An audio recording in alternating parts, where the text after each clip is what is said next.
Bonjour tout le monde, cette fois-ci on va présenter un cours en design d'environnement et ça sera sur une scénographie d'une exposition de photographie ethnographique pour la période du protectorat français au Maroc de 1912 jusqu'à 1956.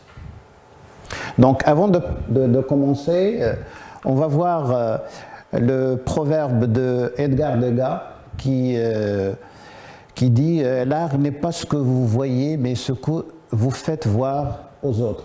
Donc, j'ai essayé de vous faire, de partager avec vous ce proverbe afin de vous motiver à la création tout simplement et pour commencer le cours en bonne humeur. Donc, je rappelle en bref. La définition du design d'environnement consiste en l'imagination d'espaces nouveaux qui modifient le cadre bâti. Il s'exprime par un projet conçu en référence à des espaces existants qu'il va falloir reconsidérer dans leur fonctionnement et leur aménagement. Il traite des relations entre l'homme et la ville dans ses différentes composantes publiques ou privées, l'espace de travail ou de commerce intérieur ou extérieur, etc. Donc, pour l'introduction, l'histoire de la photographie et celle de l'ethnologie commencent à la même époque. Quelques dates dont la coïncidence est frappante montre que ces deux pratiques sont apparues puis se sont affirmées dans une deuxième moitié du XIXe siècle. En 1839, alors que la photographie était donnée au monde, la Société ethnographique de Paris voit le jour en 1859, alors que la photographie est admise au Salon des Beaux-Arts. La Société ethnographique de Paris et la Société anthropologique de Paris sont créées, mais cette histoire commune ne suffirait pas à lier photographie et ethnologie. De nombreux points communs semblent rapprocher ces deux disciplines. Roland Barthes avait souligné le caractère ethnologique de toute photographie. Il disait « Comme la photographie est une contingence pure, il ne peut être que cela. Il livre tout de suite ces détails qui font le matériau même du savoir ethnologique. » Donc, l'énoncé du cours.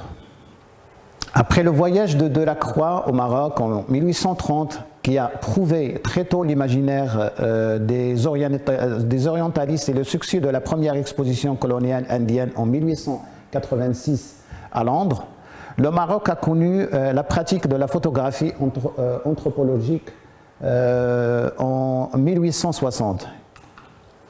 Pendant la période du protectorat français, un nombre important des officiers militaires, des médecins, des professeurs étrangers, etc., se sont mis à cette discipline afin de combler le vide.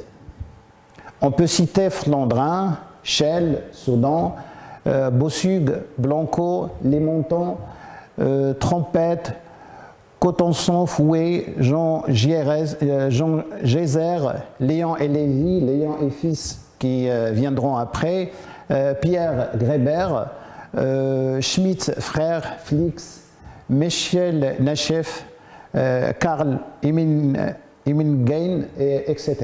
Donc la liste est longue et donc on a beau vous proposer ce nombre d'artistes et de photographes afin que vous puissiez avoir et exploiter le maximum ce genre d'archives photographique. Par la création d'une scénographie lucide, veuillez préparer une petite exposition démonstrative de 5 photographes de votre choix, voir les noms en haut, représentés par 5 photographies, format carte postale, sans oublier la préparation du texte de présentation et l'affiche, etc. C'est-à-dire tout ce qui va avec la préparation d'une scénographie d'une exposition. Le lieu proposé, ce sera la salle des professeurs de votre lycée. On passe, mais on va définir le mot ethnographie, parce qu'il faut insister justement sur ce genre de mots pour mieux voir et savoir aussi les contraintes et les côtés instructifs des notions. Donc, on va définir l'ethnographie comme il a été défini dans Larousse, étude descriptive des activités dans un groupe humain déterminé, technique, matériel, organisation sociale, croyances religieuses, mode de transmission des instruments de travail, d'exploitation du sol, structure de la parenté. Donc le travail demandé, ce sera l'analyse par écrit des images, des diapositives du 26 au 37 en les comparant. Bien sûr, il faut travailler tout ce qui est matière, tout ce qui est éléments qui se trouvent à l'intérieur ou qui sont prescrits dans les photographies.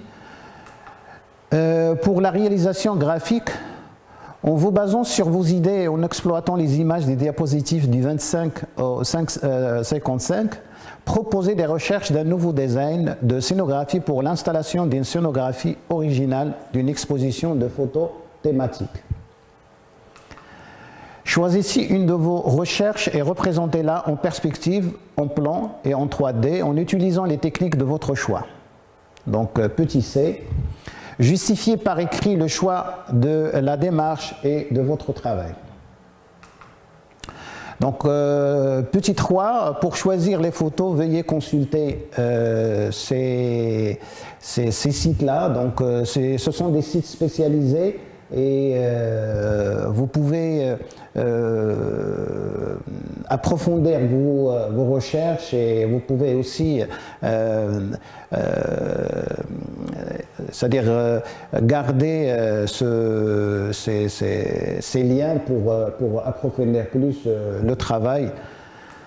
Donc les données à respecter, l'analyse sur format A4, les recherches graphiques sur format A3, l'argumentation sur format A4, la perspective sur une feuille constant de format A3, présentation de l'ensemble du travail sur deux feuilles de format A3. Donc l'évaluation, ça sera sur la pertinence et l'analyse comparative, 4 points, l'originalité de la recherche proposée, 5 points, rendu en perspective, 6 points, argumentation, 3 points, présentation et respect des données, 2 points, et le tout, ça sera sur 20 points. La définition de la scénographie, donc on a défini tout à l'heure l'ethnologie, donc et comme on va s'appuyer surtout sur le travail pratique de la scénographie, donc on peut définir la scénographie comme le terme scénographe regroupe des différentes définitions très variées, mais pouvant être regroupées en 3 catégories. Donc on va essayer de simplifier cette démarche-là afin que vous puissiez chez vous approfondir plus les recherches et exploiter le plus de temps et le plus d'ouvrages et de références. Donc les types de scénographes, le premier, les scénographes de spectacle qui mettent en espace un spectacle ou une manifestation particulière, la signification européenne est très proche du dramaturge comme notion. 2, les scénographes d'équipement qui conçoivent un lieu destiné à accueillir des spectacles ou manifestations diverses. 3, les scénographes d'exposition qui interviennent dans le domaine du musée et des expositions. 4, scénographes reconnus et réformateurs de l'espace scénique. Aux États-Unis, par contre, la signification est encore différente. Il regroupe comme terme générique les différents créateurs, que ce soit créateurs de décors, créateurs de costumes ou éclairagistes ou concepteurs son. À noter que quelques scénographes cumulent plusieurs spécialisations, mais ils sont très rares. Le langage de la scénographie devra mettre l'accent sur, premièrement, le projet de l'exposition. Deuxièmement, une communication par l'espace. C'est primordial. Et trois, l'apprentissage en jeu, que ce soit, c'est-à-dire tout ce qui est apport cognitif. L'organisation de l'espace, exemple pour inspiration, donc on va vous montrer des images afin que vous puissiez approfondir et avoir plus d'inspiration. Donc là, c'est la première scénographie, donc on voit très bien, il s'impose dans l'espace et il identifie vraiment son espace avec le volume, la couleur, la taille. Donc il faut prendre en considération tous ce genre ces éléments afin d'aboutir à votre projet. Donc la deuxième image, donc on voit très bien, ça rappelle le zoom de la photographie ou de l'appareil photographique, mais il donne aussi plusieurs possibilités d'afficher plusieurs photos dans un espace assez restreint et très libre et très ouvert.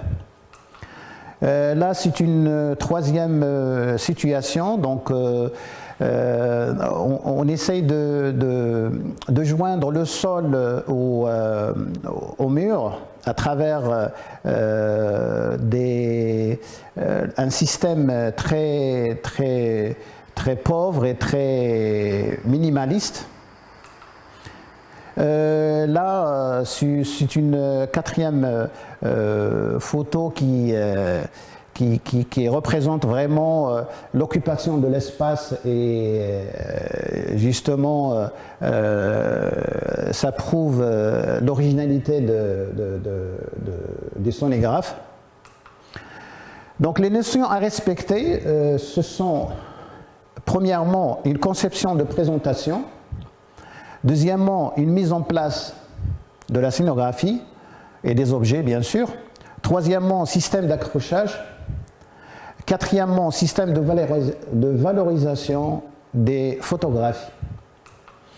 Donc là, on a un exemple d'accrochage. Donc, on voit l'assemblage des photos, le cadrage, la mise en place aussi dans les murs,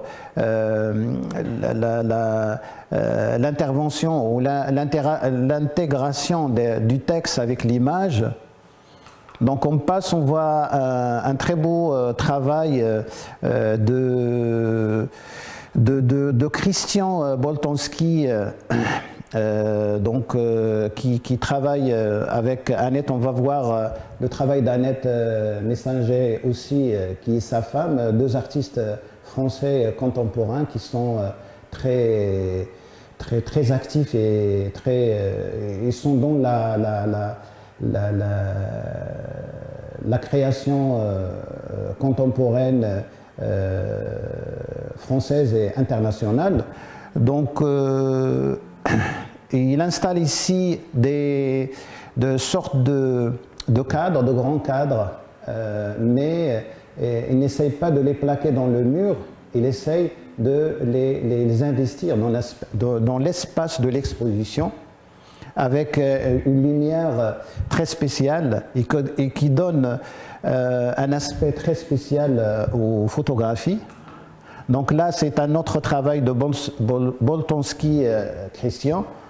Donc on voit le système d'accrochage, on voit aussi l'enjeu qui exploite avec les petites lumières, les petites lampes et les cadres. Donc ça donne les fils aussi. Donc tout ça, il crée un langage très spécial à la photographie. Donc là, c'est un travail de sa femme Annette Messinger. Donc on peut voir qu'on peut tout rassembler comme on vous propose de travailler sur l'espace de la salle des profs, donc on peut tout rassembler dans un petit coin, et comme le travail qu'a fait Annette Messager. Donc c'est une solution aussi, mais je vous donne aussi ces exemples, c'est pour s'inspirer, mais pas faire pareil. Donc là, c'est une porte-brochure qu'on peut aussi l'exploiter dans un espace très restreint comme une salle de prof. Donc on sait très bien que les salles des profs, la plupart c'est des salles de passage, c'est des salles pour des petites réunions, c'est des salles pour un petit nombre de personnes. Donc on peut aussi travailler sur cette notion aussi. Donc on peut carrément travailler sur la légèreté du matériau, la légèreté des photos pour exposer les photos de cette façon-là. Donc là, vous avez plusieurs possibilités pour les exploiter et pour donner un travail très original. Donc là, l'inspiration thématique, on va essayer de faire vite.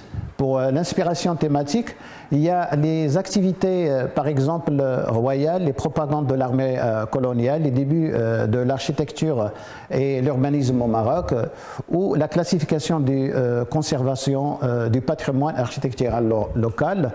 On peut aussi trouver les types des indigènes, les costumes des indigènes, les bijoux des indigènes, les scènes d'intérieur, ou la musique tribale des indigènes, ou la foire et jeux et distractions chez les indigènes. Donc je vais essayer de passer très vite les photos. Donc ce sont des photos à exploiter et prendre en considération. C'est des traces d'archives, c'est des traces de l'histoire. Donc là, c'est des images de propagande étrangère. Là aussi, c'est la même chose. Là, c'est des images qui témoignent de la construction de la nouvelle ville au Maroc.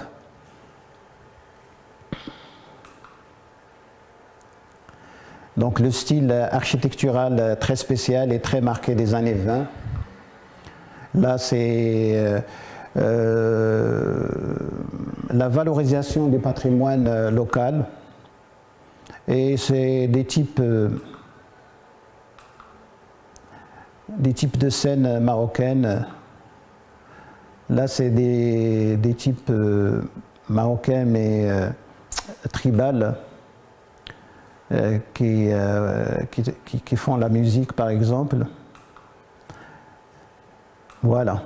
Donc pour les critères d'évaluation, la pertinence de l'analyse comparative, donc on va mettre le design, scénographie, forme, volume, couleur et matériaux de points, l'interprétation personnelle de points, l'originalité des recherches proposées, donc la créativité et la logique de la démarche, ça sera sur 2 points, l'exploitation de la documentation, ça sera sur 1 point, l'organisation, l'espace fonction, ça sera sur 2 points, le rendu en perspective, le choix de la proposition, ça sera sur 1 point.